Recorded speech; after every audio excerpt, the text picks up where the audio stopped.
Montgomery County, and I'm a candidate for Congress in the 6th District.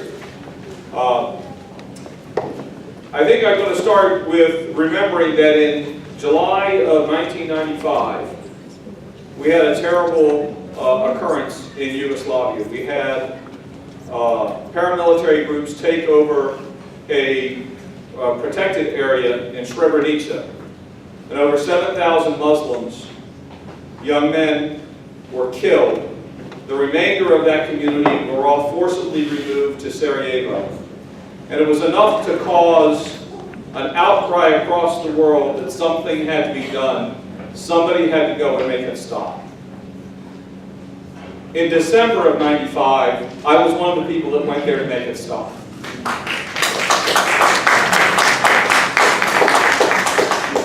I served in the Army for 20 years. I started out as a private first class because I enlisted because I needed health care for my child who had been born premature, and I needed a program that I needed insurance that would cover pre-existing conditions. The Army was the only place to get that. I will be sure to advocate for Medicare for all so that we have health care for everybody in this country. Because you shouldn't have to put your life on the line to get health care for your sick child. Over the course of my career, I did 3 deployments to Bosnia, where I think we showed how American military power could be used for good to protect everybody. I also did 1 tour on the ground in Iraq that was so frustrating that I came back and I submitted my retirement because we could not get the politicians in Washington to listen to what we were telling them.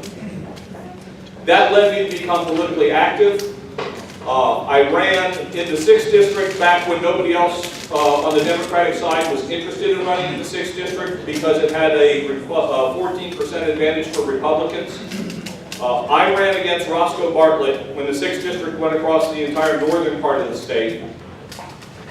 And during the time, I was a nominee in 2006 and in 2010.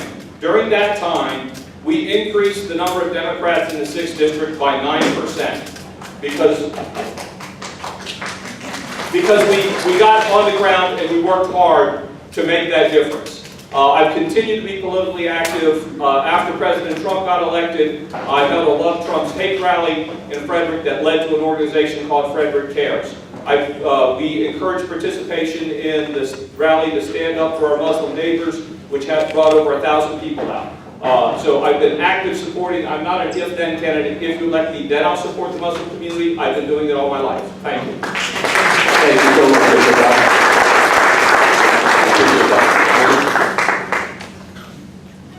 Assalamu alaikum. I'm Roger Mano. I serve as Senate Majority Whip in the State Senate of Maryland. It's a great honor to be before you today. My great-grandfather came to this country over 100 years ago. He didn't speak English. He was discriminated against. And he did the only thing he could do to make a living and provide for his family. He could sew.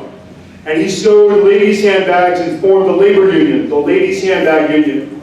And in organizing, management one day came out and cracked his head open, as they did in those days, because that was the struggle for equality and for economic security and justice in this country back then. He rolled that union into another union, a larger union, and many years later, my father, John Mano, who didn't have health insurance, died because he was poor. And it thrust my mother and I into the American nightmare. What happens to a young family when they're poor and don't have health insurance? And my life has been about righting that economic wrong, about leveling the playing field for average, everyday Americans. I've spent my career in the United States Congress. On 9/11, September 11, 2001, I was senior counsel to the ranking Democrat on the Immigration Subcommittee, the great Sheila Jackson Lee from Texas. And on 9/12, I stood in a townhouse a block away from the United States Capitol with a handful of Congress people and staff and drafted the Democratic response to what we knew would become the Patriot Act. And we forged coalitions to protect folks from internment camps and from the discrimination that we knew would be coming. And now we see that ugly beast rear its ugly head again. And we need strong, principled leadership in the United States Congress to make sure that it doesn't happen. I've spent the last 12 years in the legislature, in the House of Delegates, and in leadership in the state Senate to ensure that people are treated fairly in this country regardless of your religion, your race, your sexual orientation, your country of national origin. And I hope to do that for you, with you in the United States Congress. Thank you.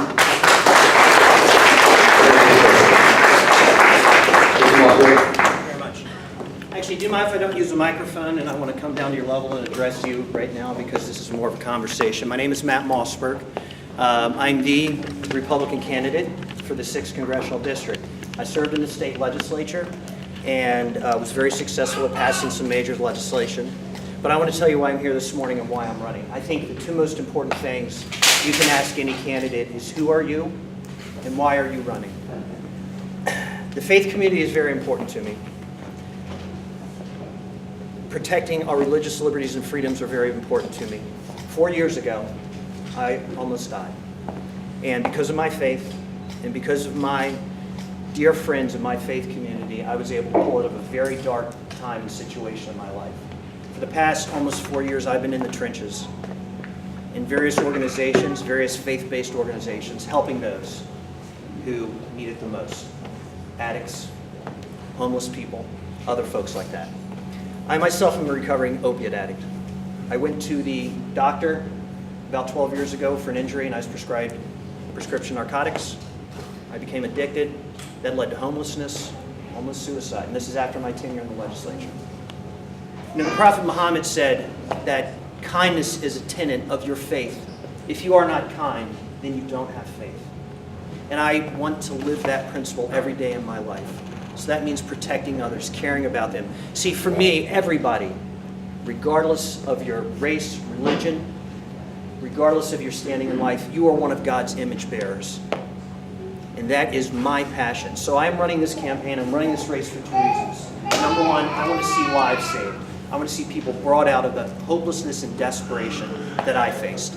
And number two, I want to increase the quality of their life in very simple, pragmatic ways. I am not going to make my campaign about how bad Republicans are or how Democrats are feeling. I'm going to rise that. We need time for principle-driven leadership. I am a principle-driven conservative. And what that means is I will work hard every day to conserve the values that made this country great. So thank you very much. One more thing, I want to make a special introduction, how much I support immigration. This lady right here is my fiancée, Nadia Ibrahim. And it's great to have her. And many years ago, her mother immigrated from Palestine and her father immigrated from Lebanon. And they built a beautiful American life, believing the values and principles while holding on to their faith and their beliefs. So if it were not for that, I would not be engaged to one of those beautiful women in the world. Thank you very much.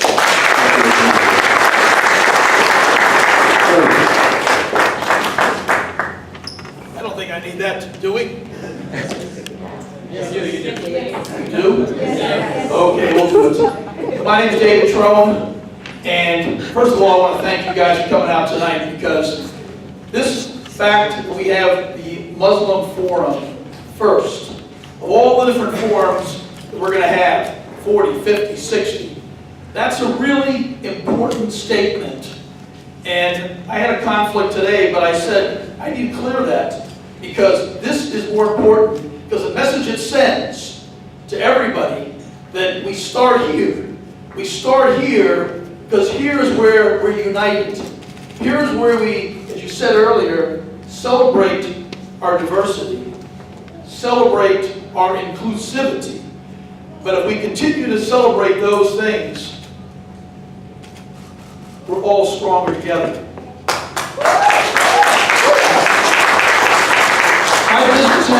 My business has 6,000 team members that work for me in 22 states across America. We'll do almost $3 billion in sales in my business. I didn't start where Donald Trump started on third base. I started on a bankrupt farm with a father that drank too much, and we lost everything. We lost everything. We started over, took student loans, went to graduate school at the University of Pennsylvania, Wharton School, and began a business from zero. And now through family, hard work, willingness to take risk, but also inclusivity. The fact that our office here in Bethesda with 600 team members looks like the United Nations. And because we look like the United Nations all over America, that's what gives us our edge. That's what gives us the ability to think differently.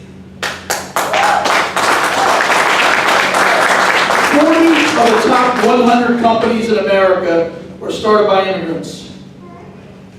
America's strength, from eBay to Google and on, started by immigrants. We are all immigrants, of course, at one point in time. How lucky is America? And you need to know one key thing, is that America across this country is standing with the Muslim community in this time of need. Yes, there's a few crazy people. We've seen that. But Americans are good. We know where we came from, and we came from all over the world. And we are standing with the Muslim community, and will continue to do so.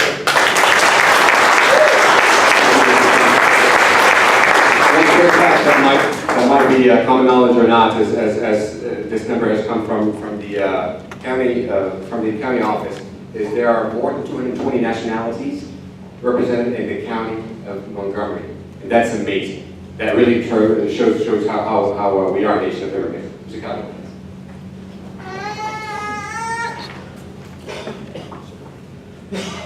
I guess it's still morning. Good morning. I'd like to thank the council for giving me this opportunity to come and speak with you.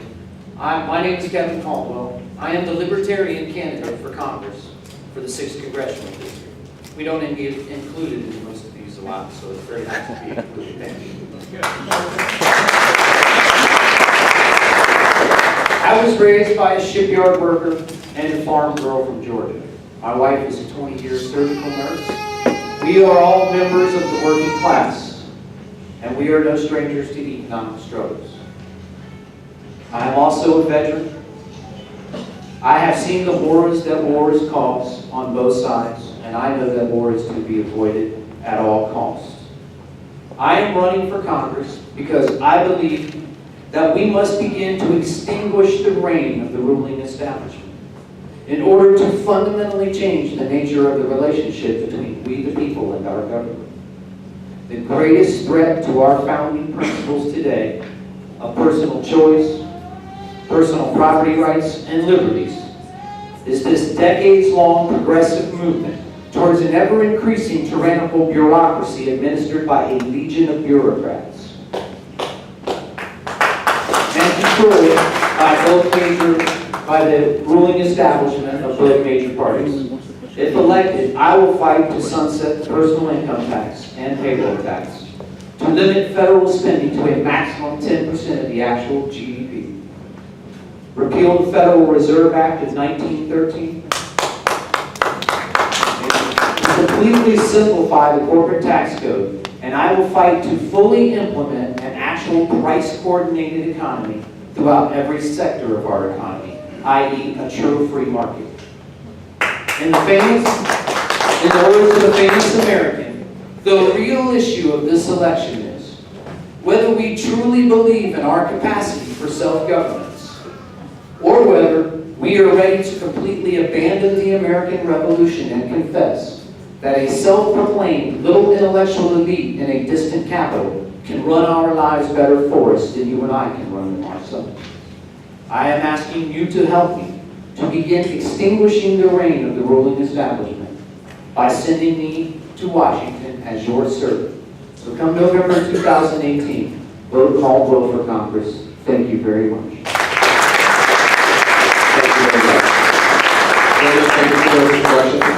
I'm sure the community stands better by knowing a little bit more about your platform. So, again, as mentioned a number of times, not to be repetitive, the main goal for our forum today is to make you aware of what's on our minds, right? So all of these questions are going to be posed to you, have come strictly from our community. And they, of course, rely on the same theme that for a while now, the American Muslim community has been under attack, right? But more so in the last about 10 months or so, right? And this has been prevalent mostly in the last few months in these supremacist showings all over the nation. The Southern Poverty Law Center, a well-respected civil rights organization, as most know, has documented 917 active hate groups in the country. That's a big number. 18 of them are in Maryland. CARE, the Council on American Islamic Relations, has documented 33 organizations nationwide whose sole focus is the spread of hatred against Muslims and their faith. So, it is because of some of these points that now is time for us to get to know our candidates, to get to know what their platforms are, but hopefully to let them know what we would like from you, and what we'd like to know from you is how are you going to really affect change to help us as a community. So with that being said, I think I'll start with the first question for Ihab, right? Should I start with the first question? Yes. Okay, so the first question that we have gathered, and we're still gathering, so please push them forward, is how will you stand up against anti-Muslim hate and bigotry, which is threatening, of course, our welfare and safety, and it's really a true threat to the welfare of the country and the nation as a whole. This specifically has resulted in a spike in bullying of our children in schools, and this is really alarming. So, since this has gotten significantly worse since the 2016 elections, what would you do if elected to provide a counterbalance against what is seen by some hate groups as official policy? And whoever would like to address the question first.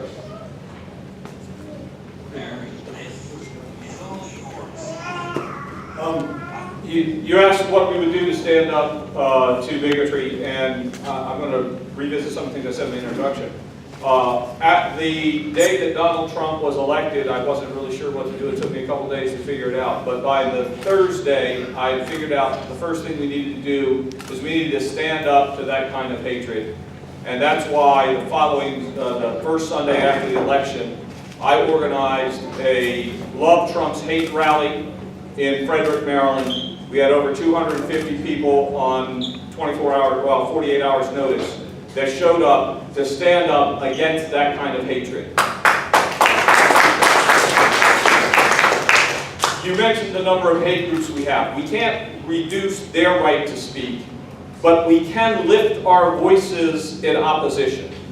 And that's what we did. That event led to an organization called Frederick Cares, which is a non-political organization but dedicated towards social justice. And so Frederick Cares has had volunteer fairs. We've done bystander training to train people how to react if they see an example of harassment that's occurring. And we continue to do outreach to various different threatened groups. That includes, I mentioned that we encourage our membership to participate in a march in Frederick, standing up for our Muslim neighbors, that drew about 1,000 people in Frederick to stand up against the Muslim ban. So I believe the real solution is grassroots. We need to have people stand up and speak up against this hatred. That's what I've been doing, and that's what I will continue to do and continue to encourage as a member of Congress. I was just saying, my career has been about preventing that kind of discrimination, and much of it plays out economically, right? Based on your country of origin, your religion, the color of your skin, your gender, right? We see enormous barriers in the American economy for people based on who they are, or what they look like, or who they love, who they worship, what they believe in. And my career has been about beating that discrimination back with a stick. I think you're known by the company you keep and what you do. And throughout my career on Capitol Hill, if you look at those folks for whom I've been honored and privileged to have worked for and with, they have been Democrats who believe in diversity, who believe in equal opportunity, and who believe in America that's built on the strength of our diversity and our vast immigrant populations. And interestingly, when this evil demon reared its head in the last few years, this vile discrimination that's coming up all around the country, I looked to New York. Governor Cuomo passed a security grants program to be able to provide infrastructure improvements for child care centers and schools and mosques and synagogues and churches. And I said to Governor Hogan, why don't we have that here? And we passed that legislation this year to provide some of those security enhancements to bring the full weight of government into communities where it's needed the most. You know, government can't fix every problem, but it can improve people's lives. That's the role of government, to protect people, to make sure that not just that they are safe, but they feel safe, and that government has your back. And I've been at the tip of the spear of that effort throughout my career, so it's been a great honor. Thank you. Thank you for that. Well, let me tell you what I'm not going to do. I'm not going to continue the cycle that we see in Washington, that we see every night on the news, of the finger pointing, the blame, and turning this into a partisan issue. That is getting us nowhere. So here's the answer. And by the way, as I get questions, I'm going to keep my answers very straight and to the point. If you want to follow up with me later and get more in depth, I'll be happy to do that. Here's the issue. We are always going to be facing some form of racism, bigotry, and discrimination in our country. That is a condition, unfortunately, of the worst side of the human heart. So what do we need to do? Once again, to quote the prophet, we cannot overcome evil by reacting with evil. We need to overcome it by good. So here is one of the good things that this country needs to do. Since 9/11, we have been in a reactionary mode on our foreign policy and immigration debate. It is time for Congress to come together and pass a broad, comprehensive, bipartisan solution to the immigration issue that respects the rights of the individual, the rights of the community, that wants to bring folks into our country who care about the values we have, and that supports and defends a person's right to pursue their dreams and interests. Right now we're finger pointing, right now we're getting nowhere, and it is on both sides. So let's stop blaming them, let's move forward. If elected to Congress, I'm going to pursue a broad and comprehensive bipartisan approach to an immigration policy that is no longer in reaction, and that's what we've seen for the past 16 years. We've all seen it, unless we can. So that is what I pledge to you to do. Thank you. If we continue to put the same type of politicians into Washington, we're going to get the same results. We need fresh ideas, we need new people. But bigotry, discrimination, has been part of the world for over 2,000 plus years. And right now, your community is in the crosshairs. It's been led by the bigot in the White House. We need to, again, work nonpartisan. I would agree 100%. Work together and stand up arm in arm and fight it, just like many other religions and ethnic communities that have been targeted in the past. Cannot walk away. We have to stand up and shout it to the rooftops. My wife and I stepped up early in the Trump travel ban. We realized 6 nations targeted were not receiving legal help. They didn't know their rights when they came into the airports. And because of that, we made a donation, over $100,000, to provide legal aid to the 6 Muslim countries. So through Catholic Charities, we can have legal counsel to help folks navigate the persecution, the bigotry that they're facing.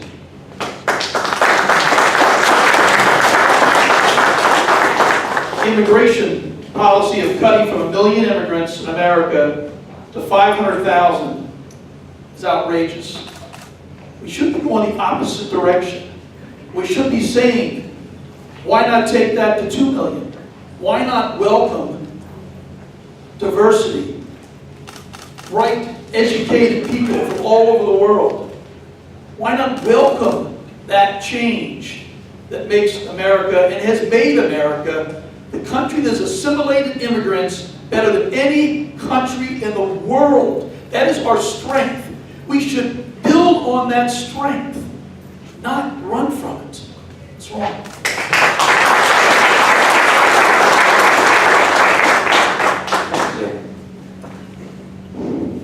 The hate and bigotry that exists is in the hearts and minds of people. You cannot legislate the heart and mind of the people. And as a whole, we're talking about some very extreme groups, but this is one form, and when people meet face to face, I think the majority of Americans, everyone I know, everyone I've met, is completely against any hate and bigotry, especially these extreme groups. One of the ways that we can go after them, so to speak, or expose them, and a lot of these groups, whether they be extreme groups against you, Antifa, or many of them, the money, who funds them? And exposing that and exposing the people behind it, not just the people that are out in front that you see on the nightly news or the newspapers, but go after who funds them and expose them for who they are. Also, they're right, this a bit is no issue is on an island by itself. They're all many tied in. In fact, this question went into the immigration, which is tied into other things as well. If you go back and spoke to many people, my parents of all ages, from my age on down, and you go back 100 years into the 1800s and everything, where we had free and open immigration. And if you talk about it to them, no one has a problem. In fact, it became one of the symbols of America. But what changed? Why today, when you go back and talk to those same people, do they say, well, now we have this fear? Because over those times when you go back, we had a free people. And America was free, and you were free to pursue your dreams and your desires. But over the last many decades, almost the last 100 years, America has changed. And now it's a government in control of everything. And it's a government where we say, you hear the term welfare state, where the government does everything. And in the minds of the people, this idea of the government being, or the United States being one giant pie, and the government doles out the slices of it. This has created a competition between people, even if they can't articulate it, you can feel it. You can feel the oppression of it. And that's why some of the mentality has changed over the last 100 years, because America has gone from a free country to one where the government controls everything. And if we can move away from that, when I said this decades-long movement, back to where individual liberties, maybe we can change some of the mindset in that. But I will always stand against that. I took an oath to defend the United States Constitution against all enemies, foreign and domestic. And I will stand with anyone, anywhere, at any time, to fight any of those groups. But changing the general mood in the United States, the individual people, from this giant security state that we have that oppresses everyone, they can come in and do anything they want to anyone, whether you are a Muslim or not. So I believe in the general change of everything, as far as removing the government. A government big enough to do everything we want is a government big enough to take everything away from us that we have. So change the mentality of that. I think we will go back to where it was in the 1800s, where the general, there's nothing immediately we can do. But we can start moving in that direction for sure, and I will support things like that. An open and actual price-coordinated economy, a free economy, will do a lot as well. Thank you very much. Thank you so much. So,